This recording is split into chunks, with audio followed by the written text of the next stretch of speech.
Hello વિદ્યાર્થી મિત્રો, આજે આપણે ચેપ્ટર 19 કોઈ દેખાડો લઈશું. અમે પહેલા ક્વેશ્ચનમાં શું કહે છે, નીચેના દરેક પ્રશ્નના ઉત્તર માટે આપેલા વિકલ્પોમાંથી સાચો વિકલ્પ શોધી તેનો ક્રમ અક્ષર પ્રશ્નની સામે આપેલ ખાનામાં લખો. તો પહેલાં કહે છે કે ગોપીની શેરીએથી કોણ આવતું હતું, તો કે સી એટલે કે કાનકુંવર. બીજો, ગોપી ભર ઊંઘમાંથી જાગી કૃષ્ણને જોવા જાય છે ત્યારે શું ભૂલી જાય છે, તો કે એ એટલે કે ઓઢણી ઓઢવાનું. ત્રીજો, ગોપી શ્રી કૃષ્ણને મળવા શું બહાનું કરી ઘરની બહાર જાય છે, તો કે બી એટલે કે પાણી ભરવા જવાનું. ચોથો, ગોપીની વેલ શેમાંથી બનેલી છે, તો કે સી એટલે કે શાક સીસમમાંથી.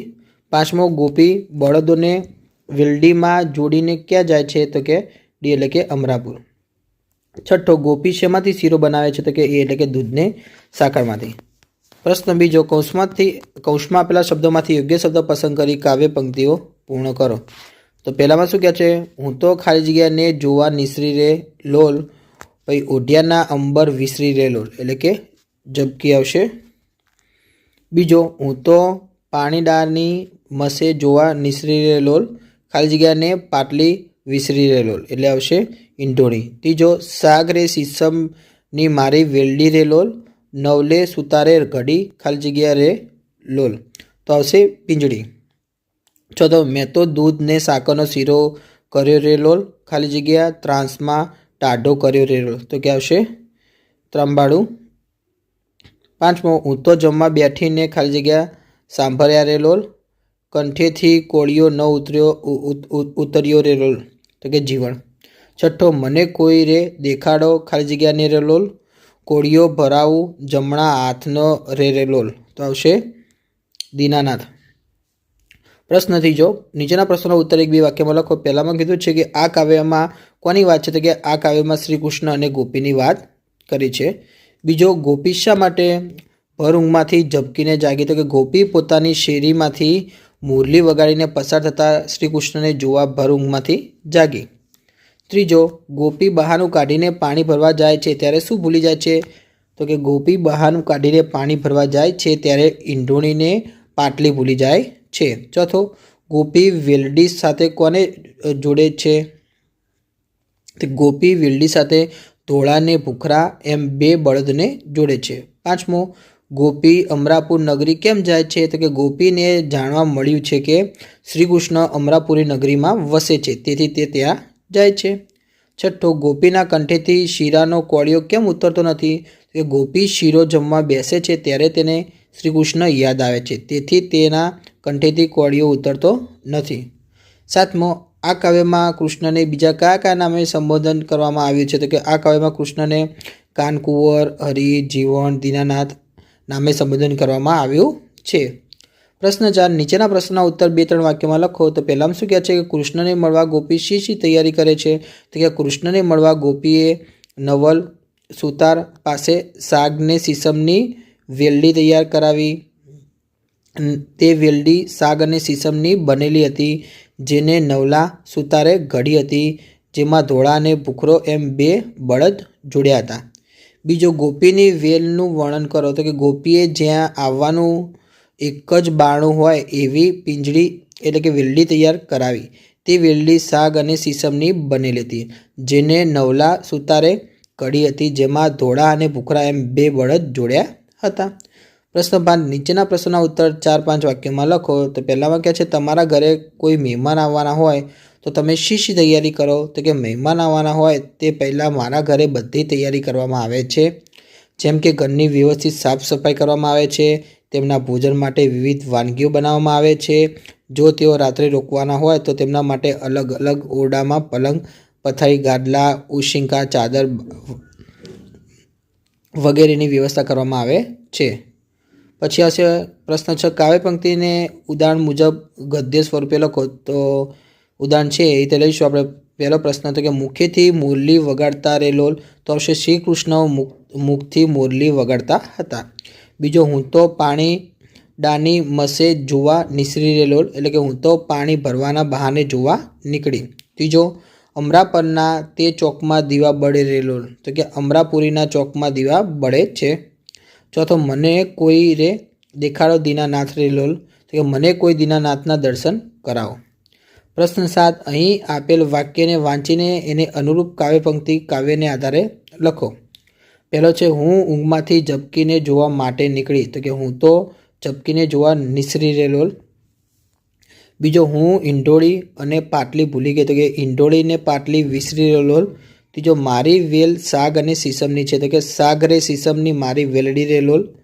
ચોથું મેં દૂધ અને શાકનો શીરો બનાવ્યો, તો કે મેં તો દૂધને શાકનો શીરો કર્યો રહેલો. પ્રશ્ન 8 અયોગ્ય શબ્દને સ્થાને યોગ્ય શબ્દ લખી ફકરો ફરીથી લખવાનો છે. વિદ્યાર્થી મિત્રો મેં અહીંયા ચેકેલા છે એ અયોગ્ય શબ્દ છે, તો અહીંયા પહેલાં આવશે, હું વાંચું છું આખો ફકરો, એ રીતે તમારે લખી નાખવાનો રહેશે. સાચો. અત્યારે ગુજરાતીનો તાસ છે, અમે પહેલો એકમ ભણીએ છીએ, અમે એક પ્રવૃત્તિ કરીએ છીએ, આ પ્રવૃત્તિ ખૂબ સહેલી છે. આવે મને તે તરત આવડી ગઈ, અહીંયા હું ના, અહીંયા મને આવશે, મને મજા પડી ગઈ. પછી મને નહીં આવે કે મારી તે પ્રવૃત્તિ 3 મિનિટમાં પૂરી થઈ ગઈ. તે પછી મેં જાતે એવા ખોટા વાક્યો બનાવ્યા. ખોટા વાક્યો વાંચી મને ખૂબ હસવું આવ્યો, નહીં આવે કે આવ્યું, આવશે. ઓકે. પ્રશ્ન 9 લઈશું. વાક્યમાં ખોટા શબ્દ ફરતે ગોર કરો અને શબ્દ સુધારી લખો. તો કે મીનાક્ષી ઘણો હોશિયાર છે, તો એવી રીતે ના આવે, ઘણો ખોટું છે, તેના બદલે આવશે મીનાક્ષી ઘણી હોશિયાર છે.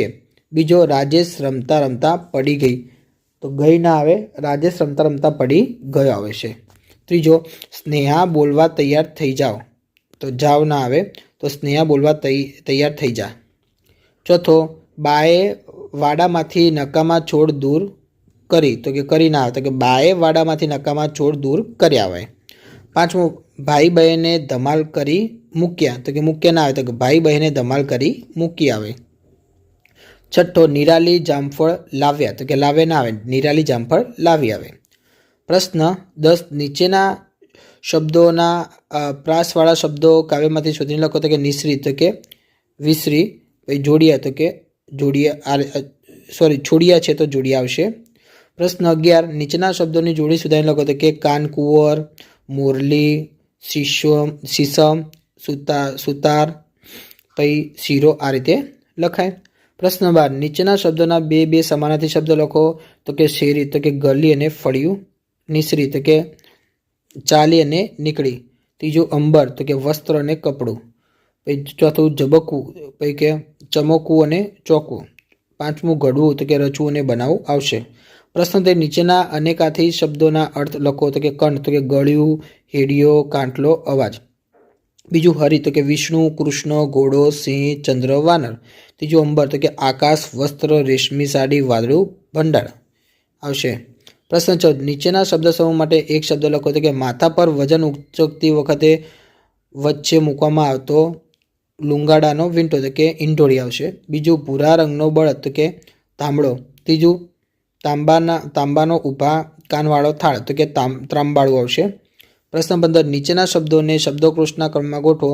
તો પહેલો આવશે અંબર, ઓઢવું, કંઠ, કાન, કોળીઓ, દૂધ, સાકર, હરી આવશે. હવે પ્રવૃત્તિ લઈશું. તો પ્રવૃત્તિમાં 4માં છે, આપણે અહીંયા શું કીધું છે, આ કાવ્યમાં એક શબ્દ ઈંઢોળી વપરાયો છે, જેનો અર્થ નાનું ગૂંથેલું તૈયાર બનાવટું ઊંઢણ એવો થાય. ઘર કે ગામમાં વપરાતી 5 વસ્તુઓના નામ લખી દરેકનો ઉપયોગ કરી એક વાક્ય બનાવવાનું છે. ચલો તગારું, તો કે તગારા વિના રેતી લાવવાનું કેમ ફાવે. બીજો પંચ્યું, તો કે મંદિરની પૂજા પંચ્યું પહેર્યા વિના કેવી રીતે થાય. ત્રીજું સાવરણી, તો કે ઘરની સફાઈ કે કચરો કાઢવામાં કે સિવાય શું થયું જોઈએ. ચોથો કુંચી, તો કે ઘરની કુંચી ક્યાં ખોવાઈ ગઈ. પાંચમો પટારો, તો કે તમે પટારો ફેંક્યો તોય કશું ના મળ્યું.